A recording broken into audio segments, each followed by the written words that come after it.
Let's talk about Chevy and Dodge V8 engines as compared to Ford and Chevy small block V8 engine history. Now, one of the differences between the Chrysler and Dodge brand is when they came out with the Hemi, this sort of gave them a unique advantage over Ford and Chevy. Most companies had something to do with their block or the block sizing, but to come out with something with the cylinder head that was revolutionary really changed the game for everyone. So typically, Ford was known for having bigger, heavier engines. Chevy had the small block, and most of the General Motors brands had either small block or big block. Now, one thing that Ford did to separate themselves from Chevy is they had a bunch of different engine families. So they had the engines in the Windsor plant, they had the Cleveland plant, they had the Lima big blocks, they had the FE engines, the MEL, whereas Dodge and Chrysler really had to do similar to what Ford did, is they had to have specific engines for specific purposes because General Motors was really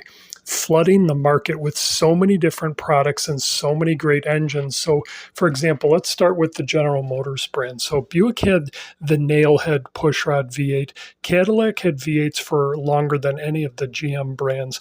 Pontiac had one block. Now, one unique thing about Pontiac is they did not use the term big block or small block. They just had the same size exterior block from 1955 to 1981. Most people are unaware of that. Then Oldsmobile had the Rocket. They were earlier than most of the General Motors brands with their V8 engines. And then, so Pontiac, General Motors, Oldsmobile, Chevy, they all had like different unique V8 engines. And after World War II, pushrod engines and engine availability was at its most competitive time because every brand now was making vehicles for consumer use and the war was over. So basically all the efforts towards manufacturing were now going towards automobiles instead of airplanes. Now, the one thing that you can take from the airplane innovations that came out is single overhead cam engines proved to be the most reliable, lightweight technology, especially when weight savings was important. So Ford was really the first one to step into single overhead cam with the SOHC camera.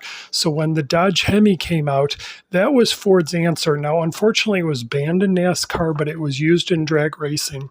But what Ford did is they sort of took a unique left turn as they used their SOHC technology for the Ford Pinto engine, for the Lima turbo engine used in the Mustang and the Thunderbird. And eventually they switched to a different SOHC engine called the CVH engine, which was used on the Ford Escort. So Ford started using single overhead cam technology, and Dodge and Chrysler did the same thing.